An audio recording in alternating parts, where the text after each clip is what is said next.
Welcome to Wednesday Q&A, where you ask the questions and we answer. We, meaning me and KB. KB Woo! is Kristen Williams, fabulous PT, lit senior teacher, and one of my best buddies. I love you. I love Welcome. you. Thank you. Hi, everybody.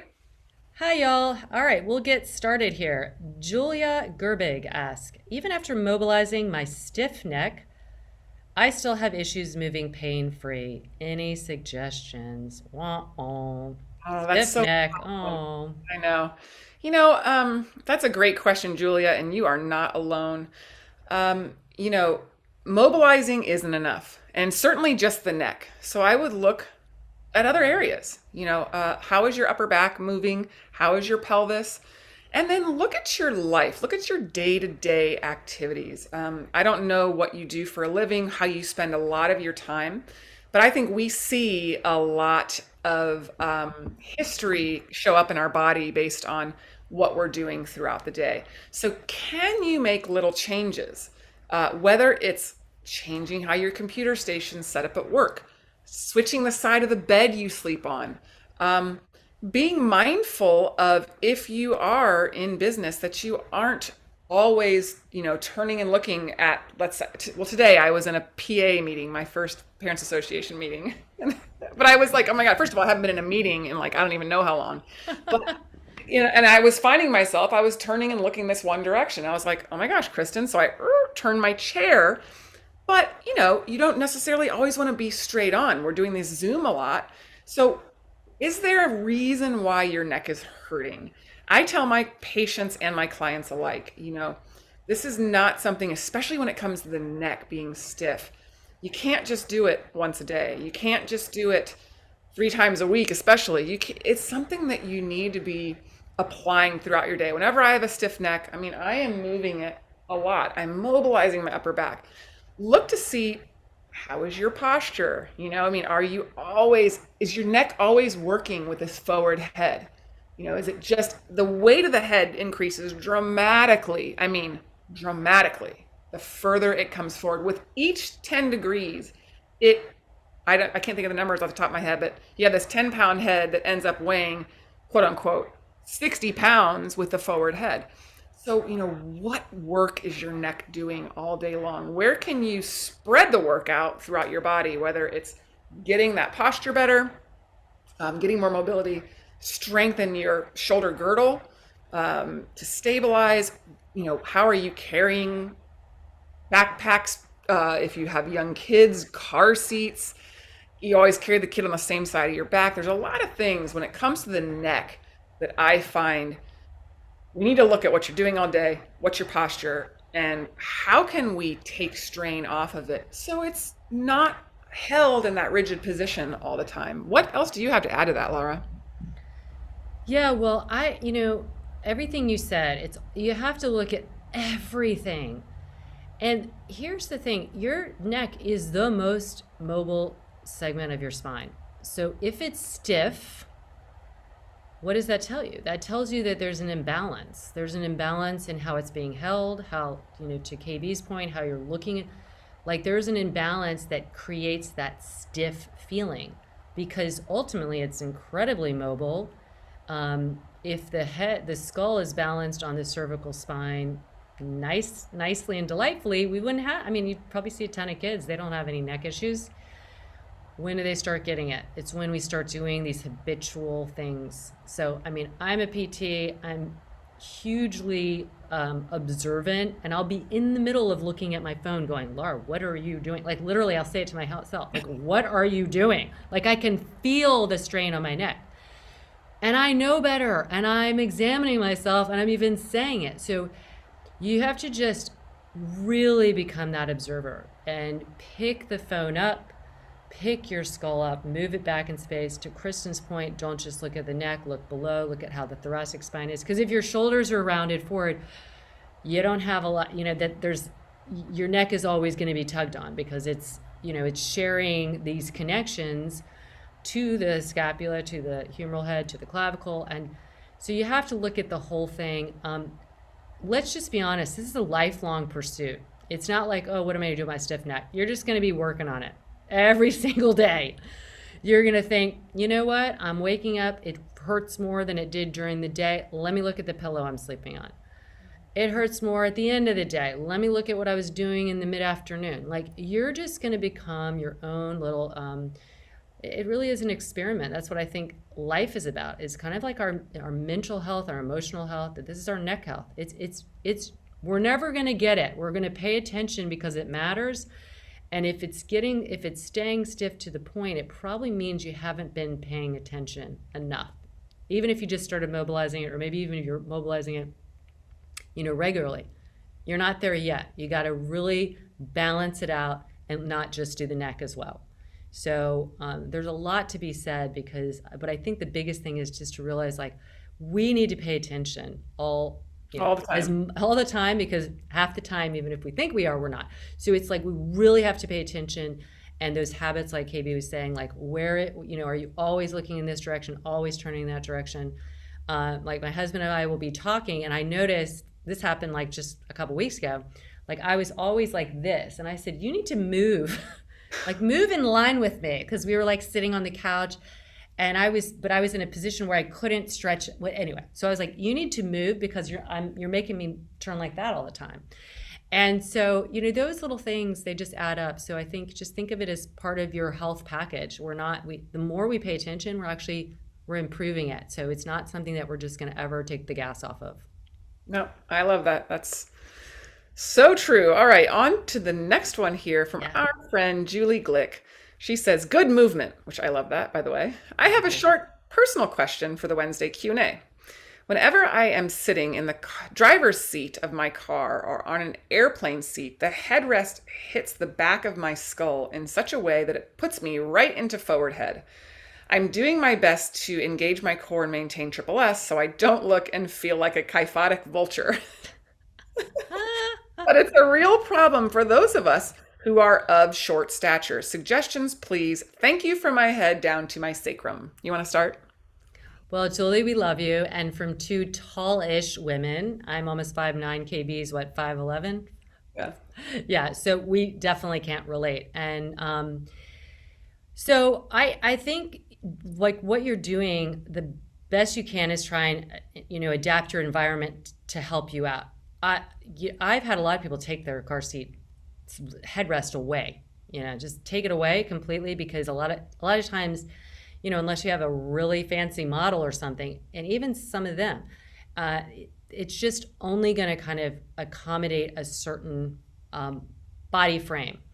And if you take it away and then use something else, like you could people have taken their own like foam kind of pillows and stuck it hair, and it has your scapula, you can still get them. And you might not even need a headrest, by the way. I like the headrest because it does kind of help give me feedback, but don't feel like you have to be stuck with the headrest that the car comes with. That would be my first suggestion. On the plane, I know you're probably not on the plane as much, and on the plane, it's just like, you just do your best, because I don't think anybody's comfortable on a plane. It's especially now with the way the seats are made. So if you're traveling a lot, God bless you, because in terms of, plane travel, it is tough. It is tough. It is tough on the body. So I wouldn't worry about the plane so much. Just get something that you can kind of lean back into and help yourself out.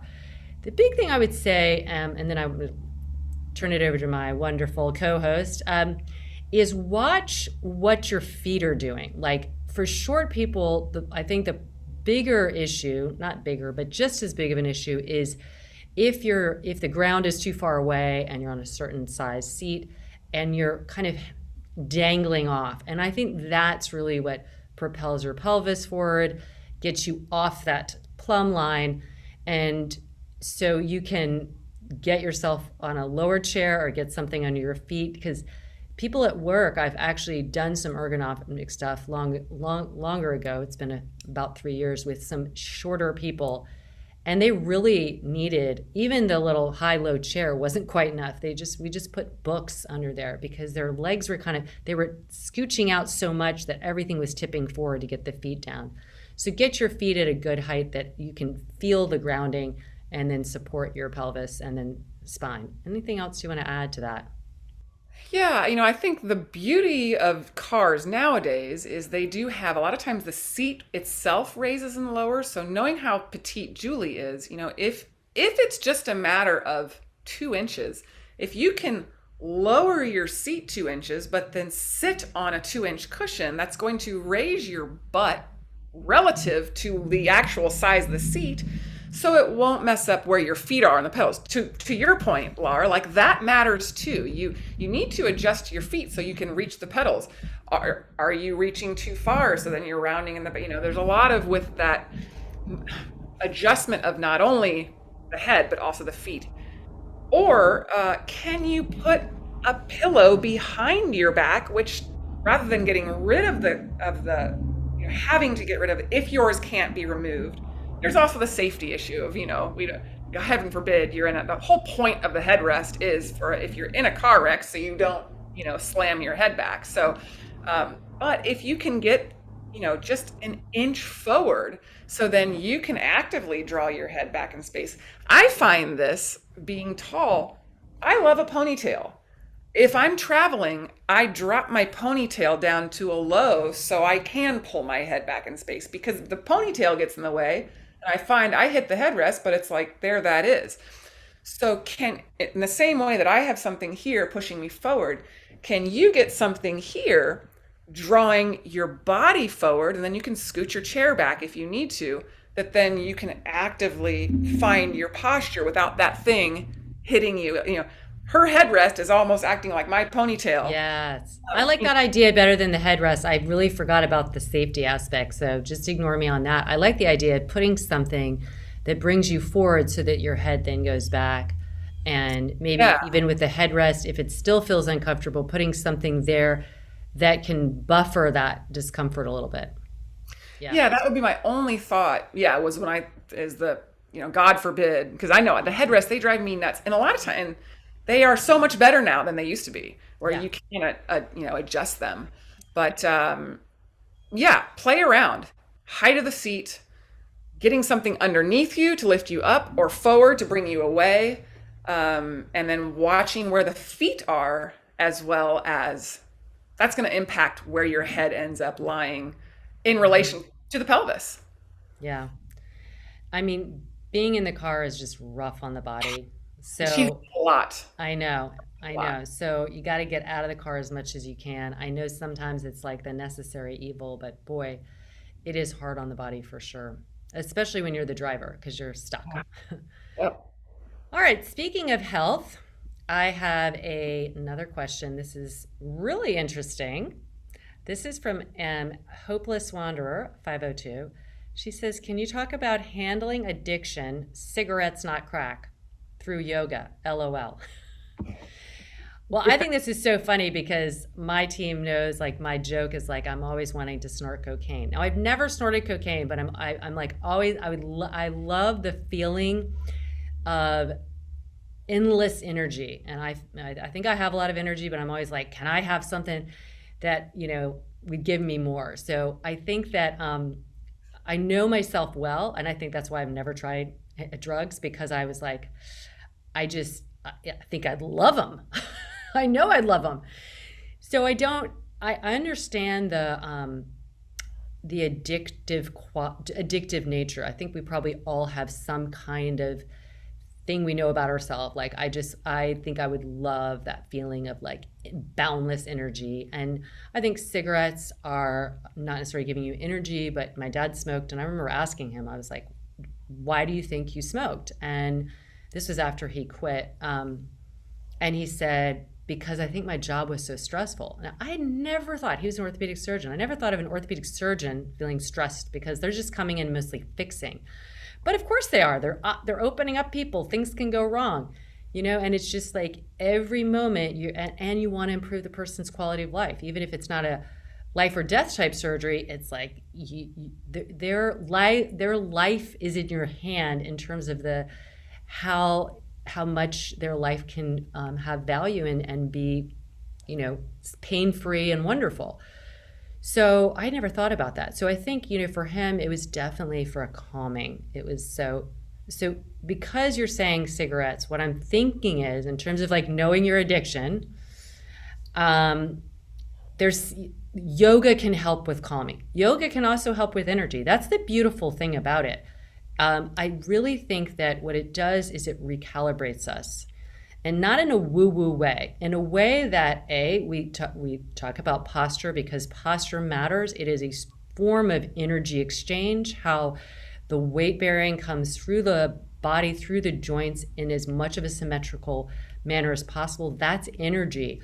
And when you are, if it's coursing through you and there isn't a lot of speed bumps or deterrence in the form of suboptimal posture, you're holding on to that energy a lot. You feel more energized. Um, Similarly, if you're very kind of anxious, there's a lot of grounding benefits, and not just like put your hand on the ground and you'll feel different, but really the making the breath different, because a lot of times when people are anxious, they're very upper breath breathers. That puts you into more sympathetic nervous system. You're more anxious, and then the cigarette looks that much more enticing. So there's a lot of reasons going into your core. It has been shown not only from just like emotionally, but from a neurotransmitter standpoint. When you tap into your core, you are sparking stuff in your brain, and in doing that, there are wonderful little things called dopamine. Makes you feel good, makes you feel joyful, also helps with anxiety. Serotonin, which makes you feel, happy but not anxious. So working, and then there's that just empowerment elixir that makes your nervous system more balanced. But I'm going to let you speak more to it. I would just say one thing I will say: get help for cigarettes, because they have really shown that this is like close to a heroin in terms of the addiction quality, and having witnessed it firsthand for my whole life with my father, and he smoked for 45 years. Please stop smoking. It is not a good ending, I can tell you that. But I also sympathize with how fucking hard it is to stop. So, pharmaceuticals aside, he had tried everything, and he ended up quitting on Chantrex, which of course has a ton of class action lawsuits. So I'm not telling you to do that. I'm just telling you that's what helped him. Whatever it is, you're going to need help. And it might be just in the form of accountability. It might just be somebody that like, listen, I'm going to be a complete nutcase for the next 2 months as I get over this. And you're going to have to fill in that habit with something positive, something good, and you're going to need help. So reach out in whatever you way. But I'm not saying it's easy, but please, for your sake, like do yoga, breathe deeply, and get help to stop smoking, because it is just an awful, awful, awful habit. We know it, and it's just addictive. So listen, I would have totally been addicted to it. I like anything you would have handed to me, I probably would have gotten addicted to. So I just, by the grace of God, did not go that route, mainly because I saw my dad and my brothers were athletic, and we just didn't do that. So please talk about it from your standpoint.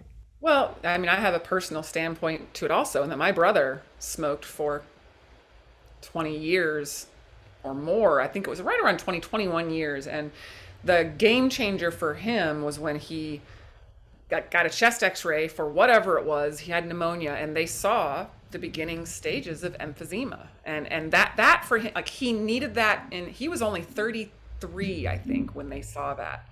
And, so he started smoking at a young age. Like, he was literally like 12 or 13. And I never did, because I'm like you. I saw my brother, and he used to like belch his breath into my face, and I would smell it on his clothes. And so like, and I saw other, things that just really set me away from some of the mistakes that he made.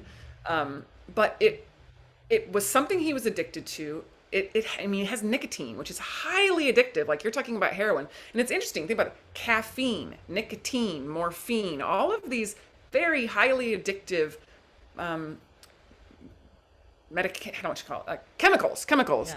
Mm-hmm. So that is where, like you're saying, your dad got help. If you might need that medical help to break that addiction, being the nicotine. My brother, it was what he did was he became addicted to exercise. So he started becoming addicted to the dopamine in Mm-hmm. exercise. So it's another, it can be addictive. And I think that that's how you talk about it. And I'm the same way. If I don't move, I don't feel right.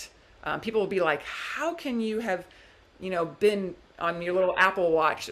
How can you possibly be, not missing your move goal? I'm like, it's an addiction. I'm totally addicted to exercise. I admit it. My name is Kristen. I'm addicted to exercise. Me too. And if I didn't do that, I would be doing something different, you Yeah. know?